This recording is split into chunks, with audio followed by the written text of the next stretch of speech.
ثاني من رئيس البشير. رجعت من خرطوم بعد 14 يوم. أنا قمت من رومبيك ومشيت خرطوم وجيت لكم زي ما قال لنا لورد بيت. كان حاكم هنا في بحر الغزال. رومبيك ده بقى عاصمة بتاع الاس بي ال ام، وده شرف لحال رومبيك وللناس بتاع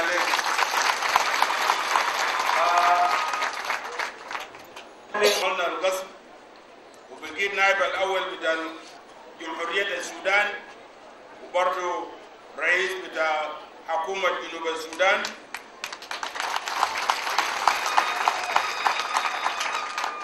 وكالقائد العام بتاع الجيش الشعبي لتحرير السودان الاس بي ال اي. أنا كنت قائد العام بتاع الاس بي ال اي قبل ما نمشي خرطوم، لكن في جاي من خرطوم الاس بي ال اي مختلف من الاس بي ال اي انا مشيت به. الجيش الشعبي قبل امشي خرطوم، وفي رجوع من خرطوم عشان بعد التوقيع بتاع الدستور رئيس الجمهورية وقع الدستور الانتقالي يوم 9 شهر 7 حسب الاتفاقية المكتوب هنا في الاتفاقية ده، وحسب الدستور الاس بي ال اي بقى جزء بتاع الجيش النظامي السوداني. الدستور بيقول انه الجيش بتاع الحكومة، الجيش القديم بتاع الحكومة والجيش الشعبي لتحرير السودان هيعتبروه سويا كالجيش الوطني. That the Sudan Armed Forces and the SPLA will be considered and treated equally as Sudan's national armed forces. ده موجود في الدستور. المنصب بتاع النائب الأول في خرطوم وبتاع رئيس حكومة جنوب السودان ده ما مناسب بتاعي شخصيا. أنا هنفتح أبواب بتاع المكتب بتاع النائب الأول في الخرطوم للشعب السوداني عشان ده مكتبهم، وهنعمل شوية صندوق كده إذا في مشاكل كل واحد يمشي ياخد ورقة هناك عشان شنو المشكلة اللي بدور الناس عشان يحلوا مشاكل بتاع الشعب. ده فالمنصبتين بتاع النائب الأول وبتاع رئيس حكومة جنوب السودان ده مناصب بتاع كل الشعب السوداني وكان نتيجة بتاع سلام بتاع اتفاقية السلام، ودين موجودين في الدستور الانتقالي كنتيجة بتاع اتفاقية السلام بتاع نايفاشا. ده بداية بتاع مرحلة جديدة، a new phase in the Sudan and a new phase for the SPLA. مرحلة جديدة للسودان ومرحلة جديدة للحركة. وتعهد الدكتور جون جرانج بالعمل على تقديم الخدمات الضرورية للمواطنين بالجنوب خاصة بمناطق الريف، مؤكدا الالتزام بتحقيق السلام الشامل بالسودان. هنشتغل سويا في رئاسة الجمهورية الرئيس بشير وأنا والأستاذ علي عثمان، نحن بنشتغل كزول واحد عشان نمري السودان، نرمي السودان للأمام للقدام. ده كان حدث كبير في الاستقبال. أنا قمت من رومبيك يوم الجمعة 8/7 يوم 8، وفي ساحة الخضراء كان في استقبال كبير لرئيس الحركة وللسودان الجديد، جاء فوقه ما أقل من 6 مليون ناس.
وبمنطقة نيوسايد بولاية الشرق الاستوائية استقبل النائب الأول لرئيس الجمهورية استقبالا جماهيريا حاشدا من قبائل المنطقة الذين أكدوا دعم ومساندة اتفاقية السلام.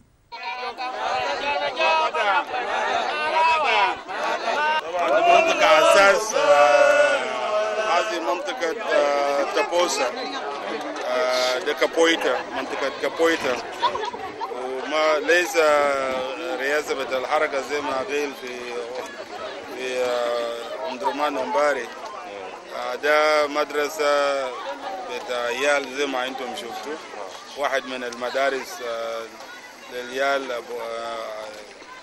أبواتهم ماتوا في الشكلة، فده مدرسة بتاع مدام ريبيكا، فالناس مبسوطين طبعا زي ما تشوفون، والحالنا التبوسة برضه مبسوطين. ده آثار بتاع التنمية، وزي ما شفتوا المنطقة كان قبل 5 سنوات كان ما في حاجة هنا، كله كان غابة ساكت، فالرؤية بتاع الحركة تنقل المدن للريف.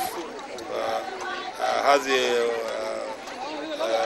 مدينة جديدة في الريف، وحننتشر نفس النموذج في كل ناحية جنوب السودان وفي السودان كله عشان ننقل التنمية للريف. وهذه منطقة هام خالص للحركة اسمها نيوسايد.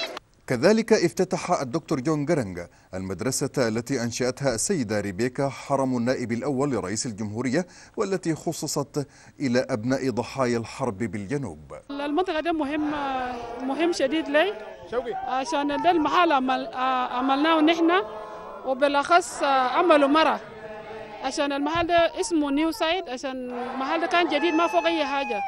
قبل 5 سنين كان غابة ساكن، لكن عجبني الغابات والمناخ بتاعته وجو جميل، وأنا قلت يمكن بينفع مع العيال والمعوقين، فأنا نقلت الجماعة دي وجبتهم هنا، وأنا فتحت المدرسة زي ما أنت شفتوا. لكن ناس كتار بيقولوا قال ده رئاسة بتاعت الحركة، لكن عشان زوجي هنا لو دكتور جان كان عمل زي ده أنا كنت بمشي له، لكن هسي هو بيجيني عشان ده المنطقة بتاعتي، وهو معجب به برضه، عشان دي حاجة عملناها ونحن ما سهلة، لكن قدرنا نعمل زي ما انتم شفتوا حسي، ونحن نتقدم الخدمات زي ده لأهلنا في ظروف بتاعت السلام، وده كان تحت الحرب، معناته لما يكون في سلام نعمل أحسن من كده.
القضارف الزميلة رجاء ناشد جموع المواطنين بالتحلي بالصبر والتزام الهدوء والسكينة حتى تجتاز البلاد هذا الامتحان العسير، وهي أكثر استقرارا وتماسكا ووحدة. قد أعلنت رئاسة الجمهورية الحداد لمدة 3 أيام، ووجهت كافة السفارات بفتح سجلات التعازي. هذا أيضا سيتقبل المؤتمر الوطني التعازي في كل دوره وسوحه. والسلام عليكم ورحمة الله وبركاته. مشاهدي الأعزاء، خسارة كبرى لكنه أجل مكتوب، ولا يحمد إلا الله على سواه هذا المكروه الذي ألمه بالشعب السوداني، وفقد كبير وحزن عم كل أرجاء الوطن برحيل دكتور جون جرنج ديمبيور، النائب الأول لرئيس الجمهورية ورئيس حكومة الجنوب وقائد الجيش الشعبي هو ابتلاء مقدر لأهل السودان في مسيرة السلام، ومسيرة هذا الرجل بالتأكيد حافل بالكثير من المواقف. نتابع.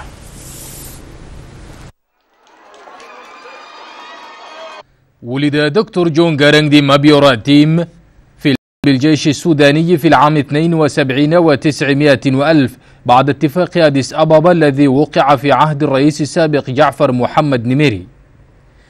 حاز على درجة الدكتوراه في الاقتصاد الزراعي من الولايات المتحدة الأمريكية من جامعة إيوا، وكان موضوع الدراسة قناة جونغولي بجنوب السودان، وهي قناة مقترحة لتقليل الفاقد من مياه النيل في المنطقة التي تعرف بمنطقة السدود في جنوب السودان. في العام 83 و900 وألف اندلعت الحرب في جنوب السودان واستمرت لأكثر من 20 عاما، ومنذ اندلاع الحرب في العام 83 و900 وألف جرت سلسلة اتصالات وجولات تفاوض من أجل وقف الحرب. وفي العام 94 و900 وألف بدأت المفاوضات بين الحكومة والحركة الشعبية برعاية الإيجاد، ومنذ ذلك التاريخ تواصلت المفاوضات.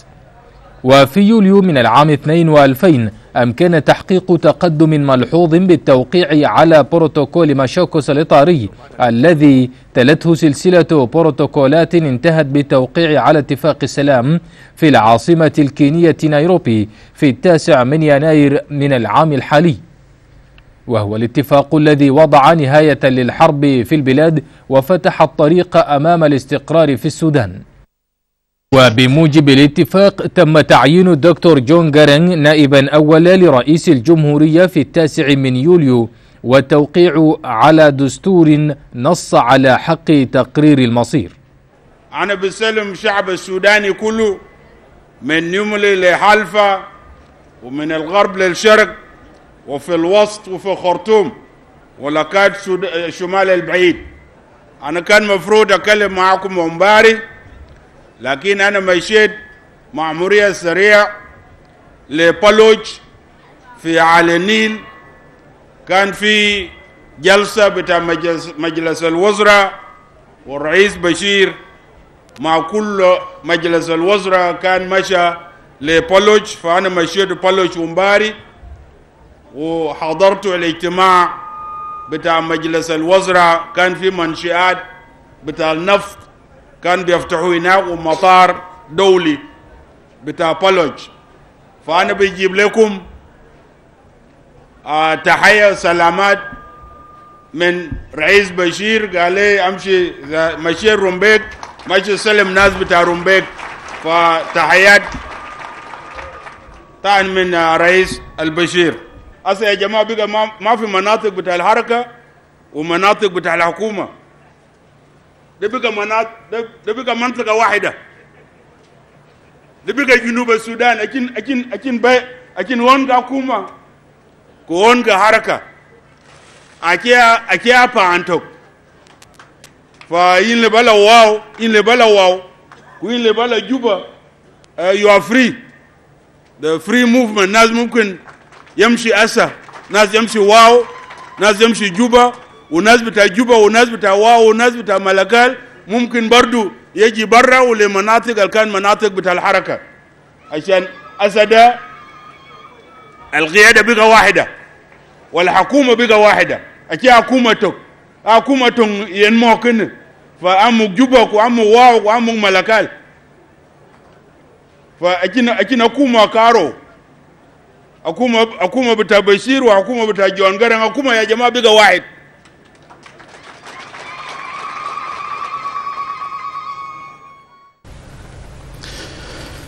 تعزينا مشاهدي الأعزاء ممتدة باسم الهيئة السودانية للإذاعة والتلفزيون للشعب السوداني وكل الشعوب المحبة للسلام في فقيد رجل السلام دكتور جون جارانج دي مابيور النائب الأول لرئيس الجمهورية، وإذ ننعاه مشاهدي الأعزاء ننعى فيه كما قالها رئيس الجمهورية رجلا آمن بالسلام وعمل له بصدق وقوة وعزيمة مما فتح له قلوب أهل السودان. ينضم إلي في الاستوديو من خلال الهاتف دكتور مجذوب الخليفة أحمد الأمين السياسي لحزب المؤتمر الوطني.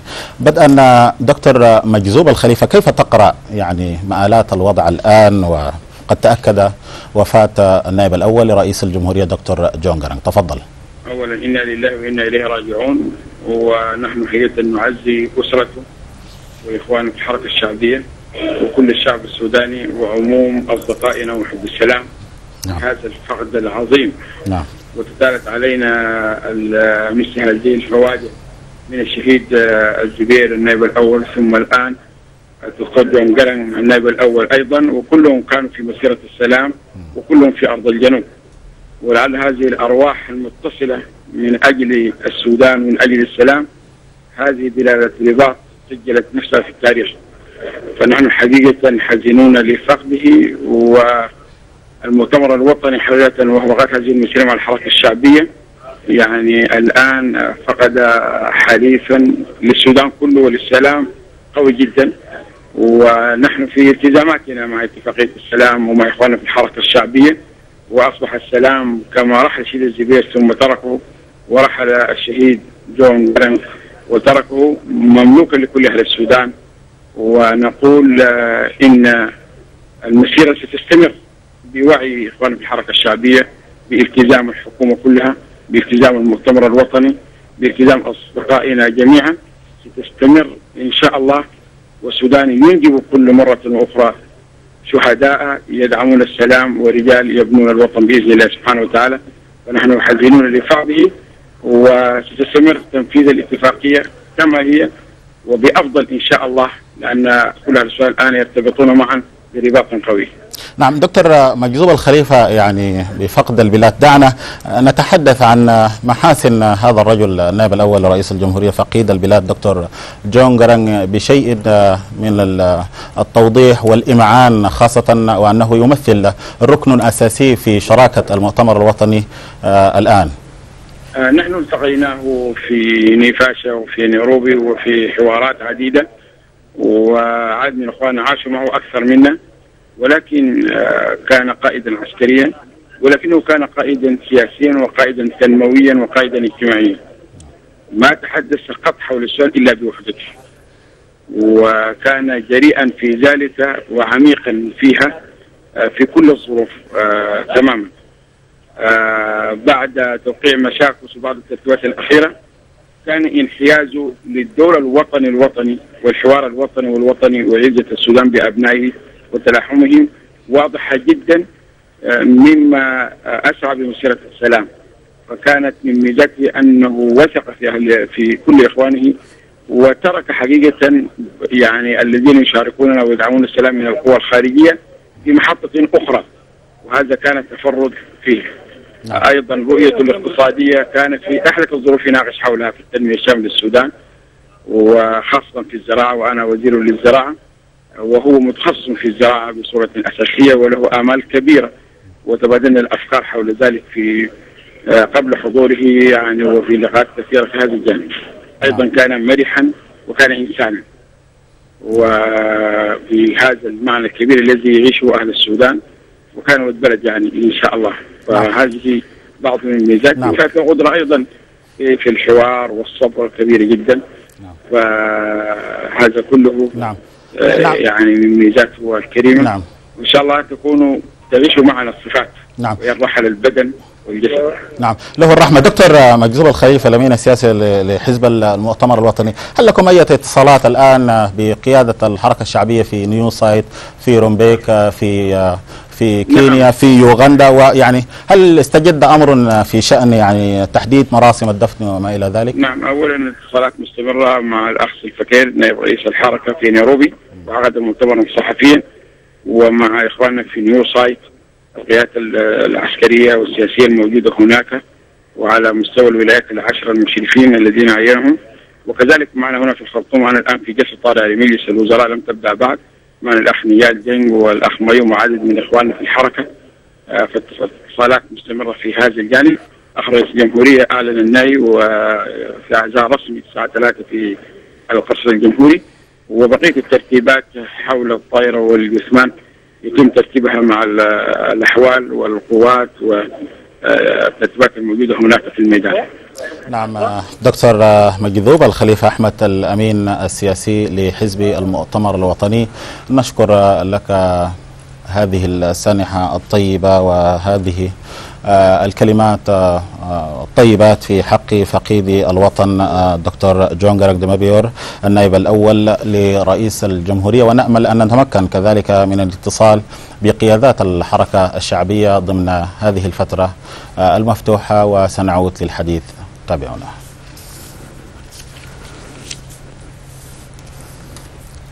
إذن مشاهدي الأعزاء، كما جاءنا في البيان أن السيد رئيس الجمهورية سيستقبل العزاء بالقصر الجمهوري اليوم اعتبارا من الساعة 12 ظهرا للدستوريين والدبلوماسيين وقيادات المجتمع الدينية والسياسية، وهي مناشدة من القصر الجمهوري لجموع المواطنين بالتحلي بالصبر والتزام الهدوء والسكينة حتى تجتاز البلاد هذا الامتحان العسير، وهي أكثر استقرارا وتماسكا ووحدة. وسنعود لمتابعة هذه الفترة المفتوحة معكم. بسم الله الرحمن الرحيم. وما كان لنفس أن تموت إلا بإذن الله كتابا مؤجلا. صدق الله العظيم. ظلت رئاسة الجمهورية تتابع الأنباء حول فقدان طائرة السيد النائب الأول دكتور جون جارانج ديمابيور، حيث تأكد تماما أن الطائرة قد سقطت إثر اصطدامها بسلسلة جبال الأماتونغ بجنوب السودان نتيجة انعدام الرؤية، ونتج عن ذلك وفاة الدكتور جون جارانج ديمابيور و6 من مرافقيه، و7 هم أفراد طاقم الطائرة الرئاسية اليوغندية.